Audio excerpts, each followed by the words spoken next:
జయ నర్సా, ఆమె నేనెందుకు పంపిస్తాను? అరే మీ నమ్మిన బట్టి కదండి, మీ రహస్యాలు ఎక్కడ బయట పెట్టేస్తుందేమోనని పంపించేసుంటారు.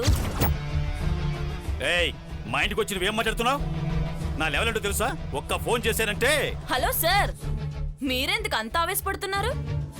మీ భార్య చేసిన నేరం నుండి తప్పించాలనా? ఈ కిరణ్ దృష్టిలో పడితే తప్పు చేసిన వాళ్ళెవ్వరూ తప్పించుకోలేరు. Constables, arrest her. Okay madam. Shut up! Khaki dress వేసుకున్నాను కదా అని నోటికొచ్చినట్టు మాట్లాడితే చేతులు కట్టుకొని ఉంటాననుకున్నావా? అసలు నేనేం నేరం చేశాను నువ్వు అరెస్ట్ చేస్తావు? కరెక్టే మేడం, నేను చాలా ఫులిష్ గా మాట్లాడాను కదా. నువ్వైనా చెప్పవేంటి సీను?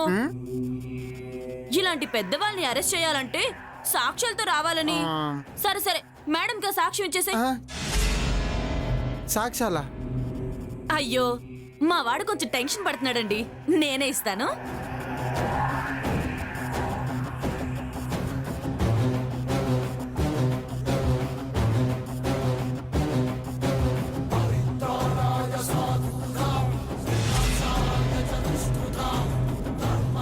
ఇదే మీరు నేరం చేశారు అనడానికి కారణం. ఇందాక నాకు పిచ్చి పట్టింది అన్నది కానీ పిచ్చి పట్టింది గీమెకి. అందుకే ఫ్లవర్ వాజ్ చూపించి సాక్ష్యం అంటుంది. ఇది చూయించి సాక్ష్యం అంటావేంటి? పోలీసు తెలివితేటలు చూపిస్తున్నావా? కాదండి, మీ ఆవిడ గారి అతి తెలివి చూపించబోతున్నాను. ఆవిడ చేసిన నేరం ఏంటో చూసి బాగా ఎంజాయ్ చేయండి.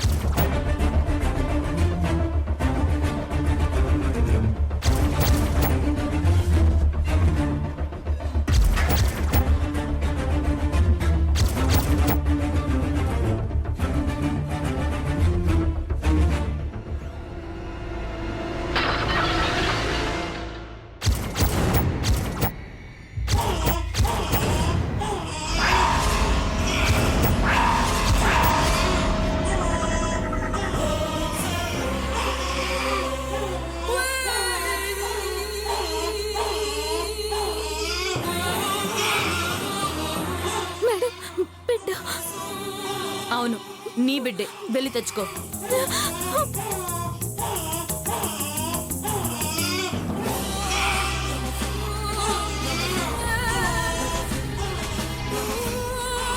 విన్నారుగా పసిబిడ్డ ఏడుపు. సారీ, ఆ కమల బిడ్డ ఏడుపు. కమల బిడ్డ ఏంటి? దాని కొడుకు నా ఇంట్లో ఎందుకుంటాడు? ఏమన్నారు? మళ్ళీ ఒకసారి చెప్పండి. దాని కొడుకు నా ఇంట్లో? ఆగండి,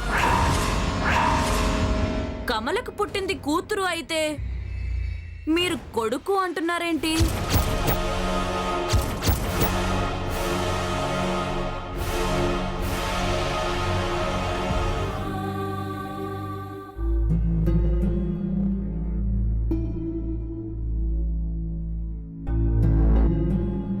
నమస్తే సార్. సుధాకర్ నమస్తే. సారీ సార్, కొంచెం డబ్బు అవసరం ఉండి కక్కుర్తి పడ్డాని తప్ప మిమ్మల్ని మోసం చేయాలని కాదు సార్. మనుషులు ఎవరు చెడ్డవాళ్ళు కాదు సుధాకర్, పరిస్థితులే చెడ్డవాళ్ళుగా మారుస్తాయి. నా దృష్టిలో మనిషికి పరిస్థితులే శత్రువు. అయినా మనిషి కాకపోతే ఎవరు చేస్తారు తప్పులు? జరిగింది నేను మర్చిపోయాను, నువ్వు మర్చిపో. అది మీ గొప్పతనం సార్. మీలాంటి గొప్ప మనిషి దగ్గర పనిచేయటం నా అదృష్టం సార్. నేను చేసిన మోసానికి మీ స్థానంలో మరొకరుంటే ఈ పాటికి నేను జైల్లో ఉండేవాడిని సార్. మీరు కాబట్టి. సుధాకర్, జరిగింది మర్చిపోమన్నానా? సర్లే, ఇంతకీ నీకు అప్పగించిన పని పూర్తి చేశావా? చిట్ ఫండ్స్ కి సంబంధించిన డబ్బంతా మీ పర్సనల్ అకౌంట్ లోకి ట్రాన్స్ఫర్ చేయించాను సార్. మరి నీ పేరు మీద కొన్న ఆస్తులు? ఆల్రెడీ అమ్మేశాను సార్. ఆ డబ్బు కూడా మీ అకౌంట్ లోకి ట్రాన్స్ఫర్ చేశాను sir. Very good, very good. నీ పేరు మీద ఉన్న ఆస్తులు నావని, నువ్వు నా బినామీవని బయట ఎవరికీ తెలియదుగా? తెలీదు సార్. నేను మీ బినామీనని నాకు మీకు తప్ప మా భార్యకు కూడా తెలీదు sir. Very good, very good. నువ్వు ఇంత నమ్మకస్తుడు కాబట్టే బినామీగా నిన్ను ఎంచుకున్నాను. కోట్ల రూపాయల ప్రాపర్టీస్ని నీ పేరు మీద కొన్నాను. నా నమ్మకాన్ని నిలబెట్టావు. నీ కష్టం ఉంచుకోనులే, ఖచ్చితంగా నీకు న్యాయం చేస్తాను. Thank you sir. ఆ, కాకపోతే నాదొక చిన్న డౌట్ సార్. ఏంటది? ఇప్పటికిప్పుడు ఆస్తులన్నీ అమ్మేశారు, ఆ, కంపెనీ డబ్బు అంతా తీసేశారు, ఆ, డబ్బు మొత్తం మీ అకౌంట్లోకి మార్చేశారు. ఆ. ఎందుకు సార్? పేదవారికి పంచేద్దామని. ఏంటి 100 కోట్ల రూపాయలు పేదవాళ్ళకు పంచేస్తారా?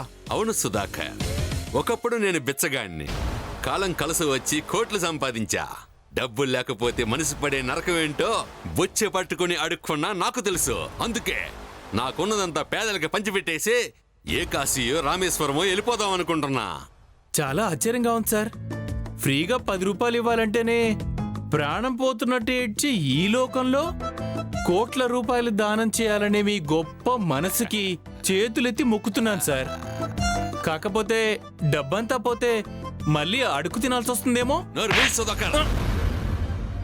కష్టపడితే కోట్లు రాలేదురా, జనాలు నన్ను ఇష్టపడితే వచ్చాయి. అంటే వాళ్ళు నన్ను నమ్మారు కాబట్టి నేను ఇంత వాడినయ్యాను.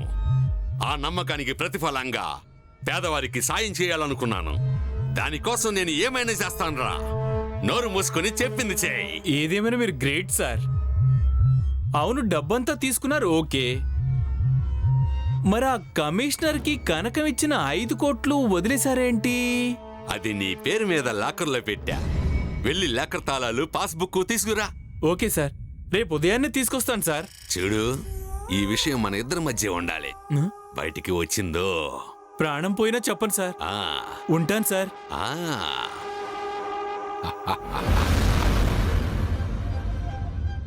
పిచ్చి సుధాకర్, నేనేదో దానకర్ణుడిని అనుకుంటున్నాడు. కోట్లు దానం చేయడానికి నేను ఏదైనా వెర్రి వెంగలప్పని అనుకుంటున్నారా? ఆ డబ్బంతా తీసుకుని ఫారిన్ లో సెటిల్ అయిపోతా. లైఫ్ ని ఎంజాయ్ చేస్తా.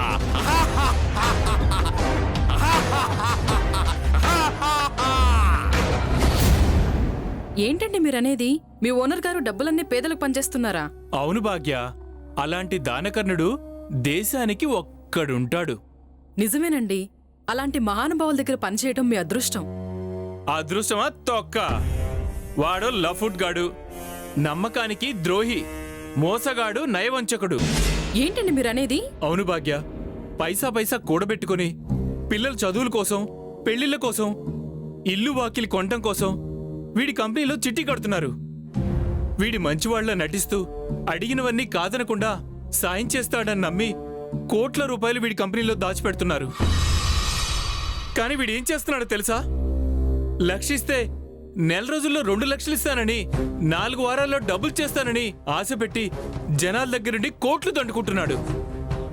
కానీ ఇప్పుడు ఆ డబ్బంతా తన అకౌంట్లోకి ట్రాన్స్ఫర్ చేసుకున్నాడు. నేనెక్కడ తెలుసుకుంటానోనని పేదవాళ్లకు దానం చేస్తున్నట్టు కలరింగ్ ఇస్తున్నాడు. నాకు తెలిసి వాడు బోర్డు తిప్పేసి ఫారెన్ పారిపోతాడు. జనాల నెత్తి మీద చేతులు పెట్టబోతున్నాడు. అయ్యో భగవంతుడా! ఎస్, కోట్లు దాచుకోవటం వాడికే కాదు, మనకు కూడా వచ్చు. పారిపోవటం వాడికే కాదు, మనకు కూడా తెలుసు. అందుకే నా లాకర్లో ఉన్న కనకం 5 కోట్లు మనం కొట్టేస్తున్నాం. భయపడకు, బాగుపడటానికి మనిషికి ఒకే ఒక అవకాశం వస్తుంది. ఆ అవకాశం నాకు ఇప్పుడు వచ్చింది. అది కాదండి. నువ్వేం మాట్లాడకు. మనం చేస్తున్నది తప్పు కాదు. మనమేం ప్రజల సొమ్ము నొక్కేయటం లేదు. ఒక దుర్మార్గురాలి పాపపు సొమ్ము నొక్కేస్తున్నాం. అనవసరంగా ఆలోచించకుండా బట్టలన్నీ సర్దేయ్. మనం ఇక్కడి నుంచి వెళ్ళిపోదాం. రెడీగుండు.